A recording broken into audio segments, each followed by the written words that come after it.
Hola, mi gente. Welcome to the Limbo Latino podcast. I am Joseph Colon, your host, aka the Limbo Latino, and I'm excited about this episode. But before we start, I want to make sure that you hit like and subscribe, share and comment wherever you get your podcasts. Also, make your way to YouTube because we'll be putting this interview in its full glory and its full interview. Make sure you follow us there as well. This podcast was created, as you know, to highlight and bring you the beauty of the Latino, Latina, and Latinx story. So to remind you of your greatness. And there's a lot to talk about. So in this first season, we're just going to introduce you to some amazing people. We're going to help you frame and reframe our history to the masses. And I want you to hear it from the movers and shakers, known and unknown, until today. So we're looking forward to today's episode. It's a great honor for me to introduce to you Jose Viera. He is best known by his stage name, Prime Ethic, and his career as an opening musical act for Fat Joe, as well as many other established performers, started in early 2018. Prime has had an extensive background in performing arts and entertainment. Growing up in Lakeland, Florida, Prime attended Rochelle School for the Arts, as well as the Harrison School for the Arts. He later moved to Atlanta, Georgia, to pursue a career in filmmaking and music. Prime is the co-founder of Kevlar Productions. Prime, how are you? Hey, what's going on? What's going on? Limbo Latino. What's up? So, I like to get this started. I talk about this Limbo Latino Sala. It's our living room. We really get into some questions. What is your story? Tell me your story and, who you are. Yeah. My story, man, I was born in Puerto Rico. I was born in San Juan, Santurce specifically. And, I was raised in Florida. So when I was about 3 years old, moved to Florida just with my mom. Definitely like a cultural difference. And most of my life, I pretty much wanted to go back to Puerto Rico. But I was raised in a predominantly African-American, like historically segregated area. So a lot of my background, a lot of my culture is shaped by, how I was actually brought up, as well as where I'm from. So with that being said, I got into hip hop really early at a young age. I started rapping. That was just kind of like what you would do to pass time. And then I started taking it a little bit more serious and started doing shows, and I was able to gain some success doing some pretty cool shows. I think the biggest show I was able to do was like in front of 8,000 people in the Amway Center in Orlando, and it's still like a dream when I think about that. Heavy with music, I was producing, I was writing, singing, rapping, Spanish, English, just diversifying. I mean, I grew up in a music family too, so my family was always very musically inclined. So it was always very natural for me to get into music. Then I ventured out when I moved to Atlanta into filmmaking because of the music, actually. So similar like you, how, you invest in your show and everything. When I started shows, I started getting my own film equipment so that I could capture my shows and in high quality. So I started doing that, but I didn't have the funds to pay an editor. So I had to learn editing, and I had to edit my own stuff. People started liking my videos, and they thought I was going through a company. And I was telling them, no, I'm doing editing. So then other friends that were doing music and stuff wanted to see if I could produce music videos for them and stuff like that. So it started just very organic, and then it just started picking up more. And I'm somebody who believes in the path of least resistance. So once my music kind of hit a certain plateau, and I saw that the film stuff was actually working in my favor, then I started exploring that. In a nutshell, that's, and I'm also a father and a husband. So my daughter is my everything, and my family. So, well, I don't know how you do it, to be honest with you. I've been following you for the past, actually during the pandemic. I'm like, he's out there doing it. Like, you really, really been beefing up, your entertainment empire, really. Thank you. I mean, similar like you, I think I know, but I'm a very faith-driven person. So I just rely on my faith, and I rely that, like I said, the path of least resistance. Some people call it the law of attraction. Just the things that are already working in your favor, I just keep exploring that. And then that's when it just kind of explodes in ways that I can't even, I'm kind of as surprised as you are sometimes. When I look back, I'm like crazy. So, you talked about your identity, particularly being a Latino, growing up on the island, right? You were born there? I was born on the island, yeah. You were born on the island. Tell me how that guided you. Yeah, you made me just think of something like the whole racial situation, because growing up Puerto Rican, and I look back at my family all the time, we have different shades, skin tones in the family. So one thing that was always really weird to me was basically learning racism in America. because in Puerto Rico, at least my family, there was no skin color, colorism, racism. That wasn't really a concept that I even grew up thinking about. Me growing up Puerto Rican in a black area, it was something that like little things would catch my attention. Like nobody would ever get my name right. Yeah. Oh, where's Jorge? Where's Julio? And it's like, I'm not Julio, I'm not Jorge. But yeah, so there was like always a lack of respect, I guess, to really understand Puerto Ricans or whatever, where I was from. I love how it shaped my way of treating everybody else, because I genuinely didn't feel like, even though I was raised in this kind of neighborhood or even like experience in different cultures, I never really felt so much of a division growing up. And I always was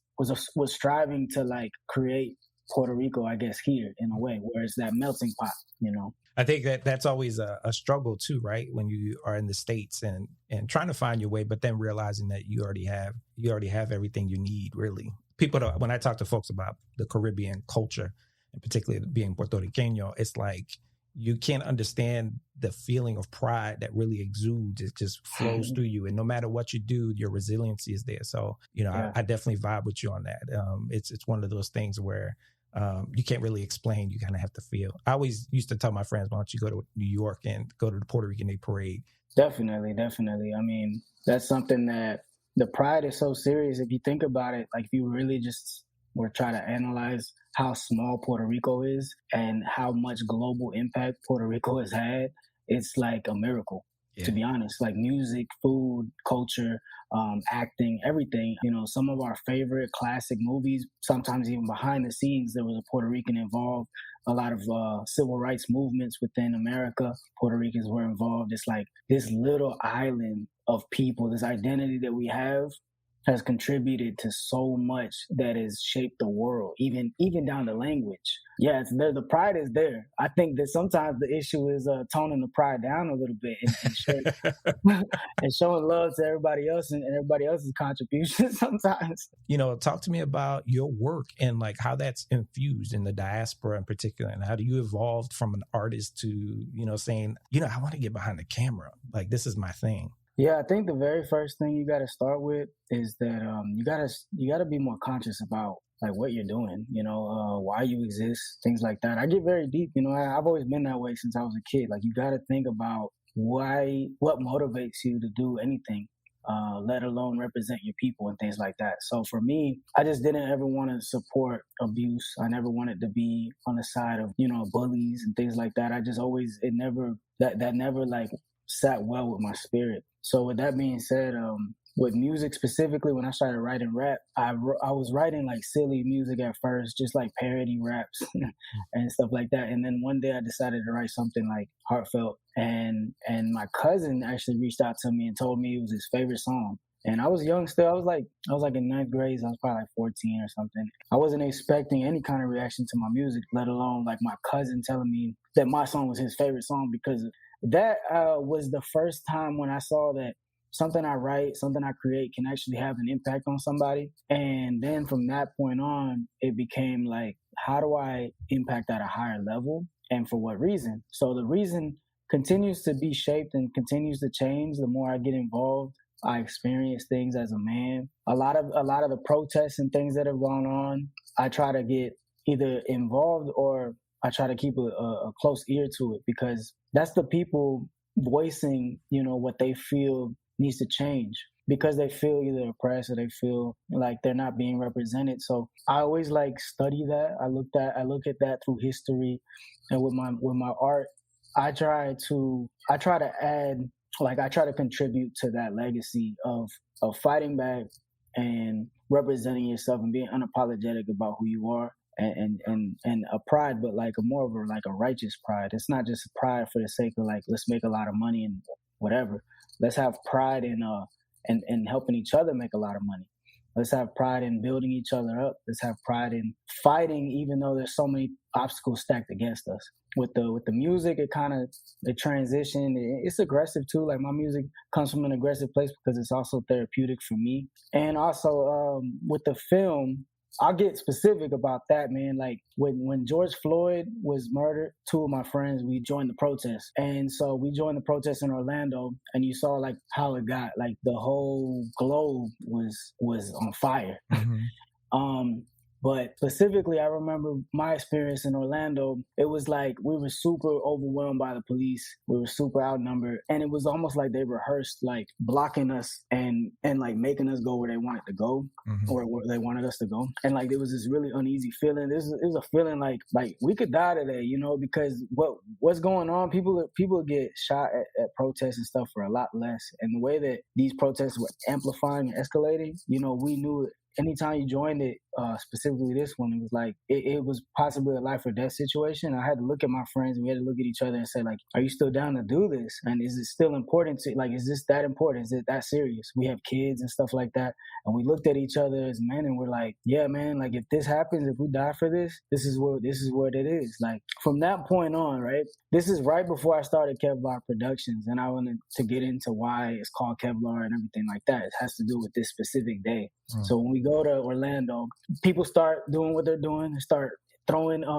We were protesting at Chauvin's house. He had a property in Orlando, so we were at his neighborhood. So we went to his neighborhood. We went to the doorstep. Then all of a sudden, people started like breaking windows and throwing eggs and this.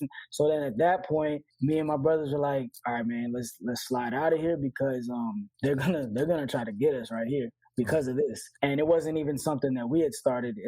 The case was that we ended up leaving and we felt very unsatisfied. You know, we felt like, dang, like they got us, like they beat us, they made us feel like they were more powerful. We still didn't feel like we voiced what we needed to voice yet. We feel like we didn't get enough done today. And we felt this anger. And I remember calling somebody, a mentor of mine, and I remember telling him like, man, like I'm ready to just go crazy. Like, and he was like, man, you need to calm down. And I'm like, no, man, this is messed up. Like, I can't believe, you know, they just keep killing us and they keep like, they don't understand that we just want to breathe. Like, we just want to be free and we want to support each other and we want to be on the side of like righteousness, man. Like, this is a good fight. So what is going on? Why is this an issue? He was like, you need to stop and you need to turn your protest into a business. And I didn't understand what he was, in the moment, I'm like, what are you talking about?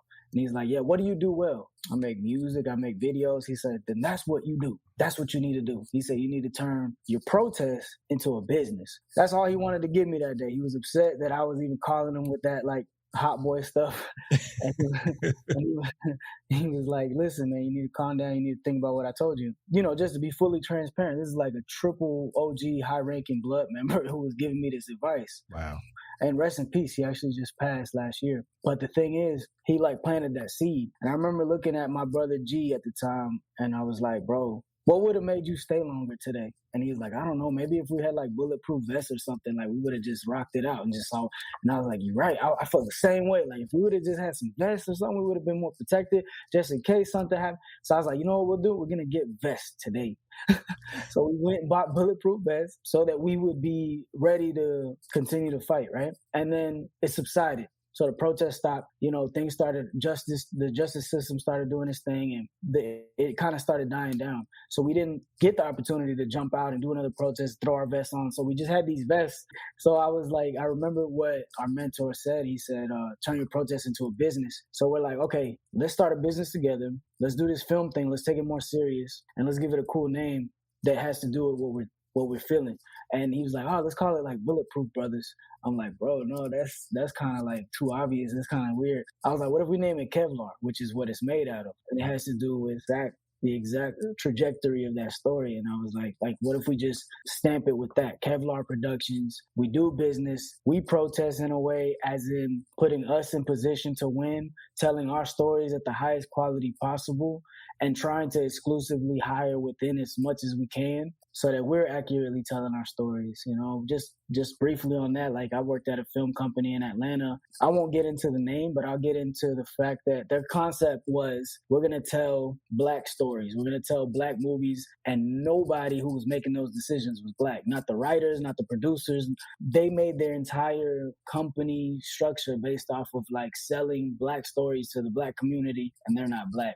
So that was like, we need to try to be in that position so that we can tell our stories by us, you know? I mean, you're speaking to that whole concept of like representation, how it's important to not only be in the front. Sometimes, most of the times, they're just feeding you some stereotypes stereotypes and not necessarily like the full story about who we are. Tell me what you've learned being in industry and why representation has been so important. And then we've heard things about like, movements, particularly in Hollywood and also in the entertainment industry. But what are you seeing now, particularly now that we have the advent of like the internet and being able to be much more self-sufficient? First thing that I've seen, that I've noticed is a lot of the times people like us in our community, we're innovators, and somebody who knows how to capitalize off of your innovative energy will, if you don't. So therefore, sometimes what you've seen most of the time in history of the film business has been other people capitalizing off of the innovators. And then once people get conscious of that, then they start complaining, they voice their opinions. But at that point, I mean, those checks are already cut and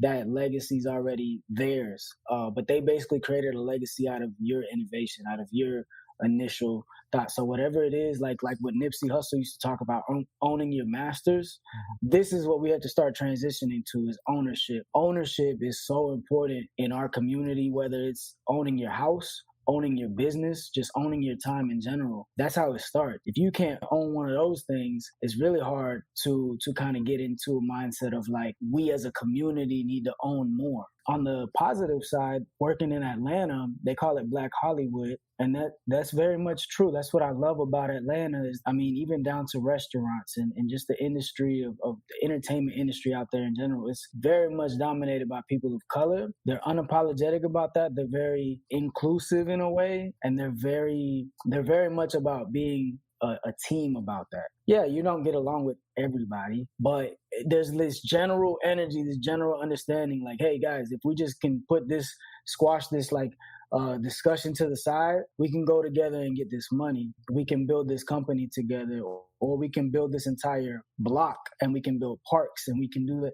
So what it ends up leading into, not just your film business or whatever business, is once you are all on that same page, you start realizing that this is like your new community that you're building of people who are more self-sufficient, people like you who are diverse, who have really great ideas. So we have really great ideas. And the first thing you need to do, like as far as trying to get into the music or the film business, is find that consciousness. Like I said, you need to find that consciousness. Don't just do stuff for the sake of doing stuff, because we have to almost work like double, triple time. We don't have that opportunity to just like, let me just wait around and see if I like this or not. Like, we are fighting a war that is bigger than how many records you can sell. It's bigger than how many big projects you can be on. You have to also understand that just you being in the production meeting, representing a Puerto Rican or representing a Cuban or whatever, you are like creating history, new history. So that's what I'm seeing. Like, I'm seeing stuff that's never been done before. I got to work with Our Brother Studios on one of the productions that I did, one of the music videos that I did. And I was surprised to know, first of all, that's Tyler Perry's former studio. And then now basically his business partner from before owns Our Brothers now, but he's Latino. And if I'm not mistaken, he might be like the only Latino that owns a film studio like that big in the industry. And Our Brother Studio is a big studio. That's where all the Medea movies were filmed and everything like that. And now it's a Latino that owns it. His brother, Tyler Perry, owns the biggest film lot in the country, and he bought a Confederate Army base property to put it in. And he named the buildings after prominent Black people in the entertainment industry. It's like, these are the plays that we need to be focusing on. We need to be playing 3 different games at once. We have to catch up. There's a lot of catching up to do. That's how I say it. That's my friendly way of telling people that I exclusively try to hire from within. It's like, we got a lot of catching up to do. It's nothing personal. It's really true. Something that you kind of referenced, particularly you talked about your OG who really, being part of about that culture in particular, that gang culture, and then being able to be so introspectively thinking about, your journey and what he wanted from you. Obviously, he's a huge influence, but what were the other influences, even in your career? Who are the people that really dial you up and like really anchor you in the way that you need to be so that you can be an empowering model for your community, but also, a global citizen? Bob Marley, Pedro Albizu Campos, Malcolm X, Martin Luther King, Nipsey Hussle, and then a lot of the just genius minds in general. Tesla, Albert Einstein, people who, engineers in general. Engineering is interesting because it's all about solving a problem. So if you can really get into like the mindset of engineers, you can solve all your problems in a way. Like you start being more conditioned to being a problem solver. So I look up to those people. And it's funny, like I bring a lot of my inspiration comes from people who don't necessarily do what I do. Nipsey was probably the closest one. And Nipsey was the one that most recently had a big impact. And I was able to meet Nipsey on my birthday. And it was a really, right before he passed and stuff like that. So it's a very strange thing when it comes to alignment and what you are connected with. But I remember like I used to work at a warehouse. Like a lot of the times when I was doing these shows, I was like still working a regular job and I was working freezer in a warehouse. But every day I would like be playing Nipsey's music because it was all about motivating you through everything you were going through on every level of stress and trying to continue to be an owner and think about the bigger picture. So that was what I was mainly getting out of his music all the time was just focus on ownership, focus on getting out of here, focus on like keeping your value and remembering your value and then go out here and get it and double it. Things like he used to always say double up. And he literally teaches you the game. Well, somebody like me, I needed to hear it from like his voice. I pick up references from everywhere. When I was in Atlanta, I used to attend Ebenezer, which is Martin Luther King Jr.'s church. So like I literally will surround myself by my influences as much as possible. I'll talk to family members. I'll just stay in contact because there's something there that we're all sharing. Like these people that I named, if you really like look, they really have a bond, like a common fight. I look for like that common spirit. What is that spirit that we're all tapping into and what are we really fighting for? Generally, you'll just see that it's about fighting, against oppression and fighting against evil at the end of the day. This almost sounds ancestral, the way you put it. It is digging deep into your history and pulling out, some of the influences and then really your responsibility of making sure that you're leaving your own legacy, which is really... It is, man. Honestly, it is. And it's so funny because people expect a certain conversation out of me because of what I'm around, rappers that I work with and stuff like that. But that's not what I'm here to do. I'm not here to just entertain everybody's nostalgia or fantasies or whatever the case is. I'm here to really get us to push the needle forward. We're only here for a certain amount of time and we all have to contribute. We all have something to contribute. Nipsey Hussle said that too. He said, regardless what you've been through, regardless what you're into, I feel like I got to tell you, you have something to contribute. We having our own festivals. Yeah, I'm excited. We're having more representation in Netflix. Oh, that's cool. My daughter's favorite movie is Encanto right now. We have more animated film. Like there's more than one Spanish animated film. What? Like Lin-Manuel Miranda doing an amazing job for our history. So it is ancestral because, bro, we are writing history right here, right now. And if we're not conscious of that, then you might not. You might just kind of get lost in the story. That's how people's names are remembered. And ultimately, I don't represent just me. Out of all the things that you are legacy building, what are you most proud of? My daughter. Yeah. My daughter, bro, honestly, everything I do is like so that I can just show her how to do it. And so that she can continue the fight. If I do it right, when my daughter is my age, watch out. She's going to be a problem. And that's really where my pride is because it is about also investing in the future. And so I look at these kids, I look at the like all the jokes that they say about the kids on the iPhones and technology kids and all. I think that's cool. I celebrate that. We just need to figure out how to father that better. But they're going to be scaling us up in a way different way if we father them right and we allow it. So that's it, right? My daughter, bro. I think I even recall my own experiences thinking about uncles and aunts and just it didn't hit me at the time, but as a grown man, I can kind of look back and be like, I do this because of this person, or I didn't know I could reach heights because of this person. I have a cousin of mine who was gifted in architecture, and he actually got me into it.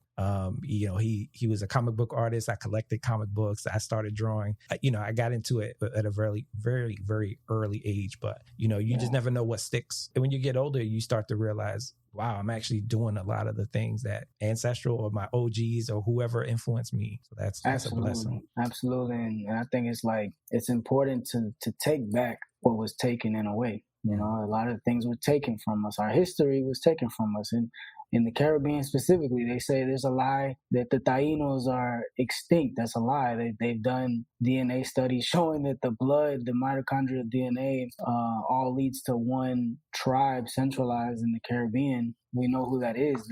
But because of politics, they're not going to rewrite that right now. But we got to keep forcing that stuff. We then forget how great we are if we don't know. We forget the things that we were already really, really good at before. And surviving in this part of the world for so long under the conditions that we've lived in without all the technology, that's an entirely incredible accomplishment that I think that is overlooked. I think people don't care enough about that at all. Yeah, man, I'm excited to see how the new generation who's researching so much, they're learning this stuff within 20 minutes and they're understanding it. The older generation's already kind of, if you're not going to go backwards, then it's over for you. But the kids now, they're growing up with history in their hand, history that they don't have to rely on school. They're getting it right there, and they can do something really powerful with that. But we have to be very proud in that sense of reclaiming our greatness. Yeah, and even with hip hop, I get a lot of stuff for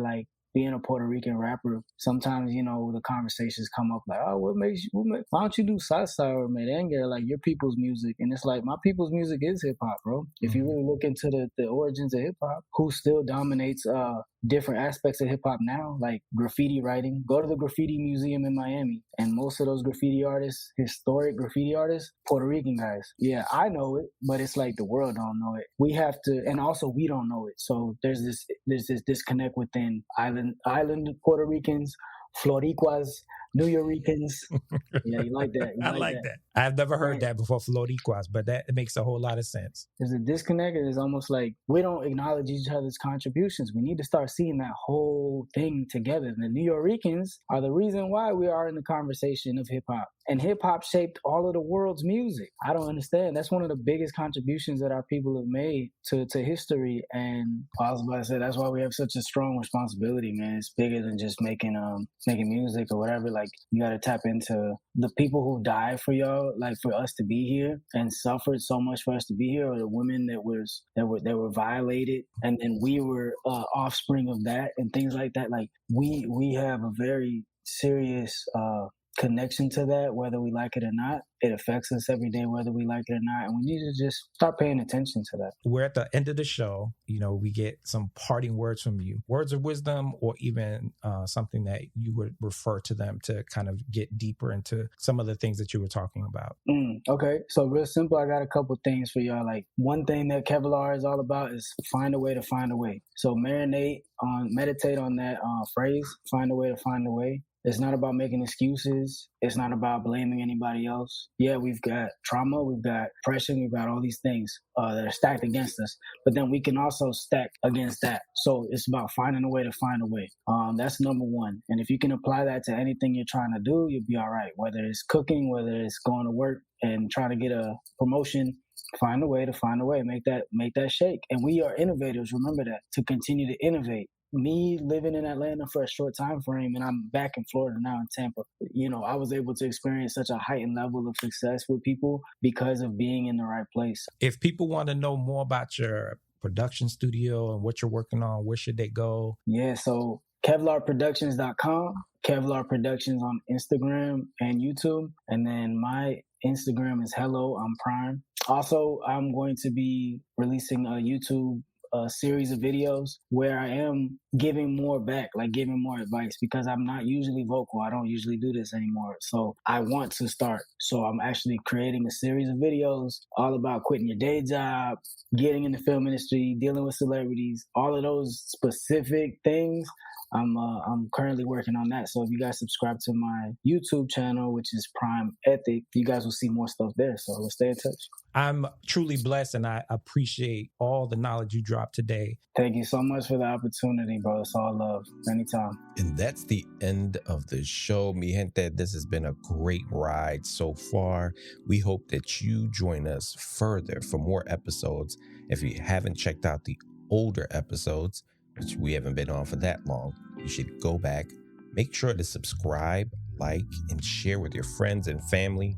And also get on our mailing list. We're going to be providing you with a newsletter once a month with some great information and also some great giveaways. So until next time, mi gente, te quiero mucho. Remember, you are valued and you are amazing. We are one people.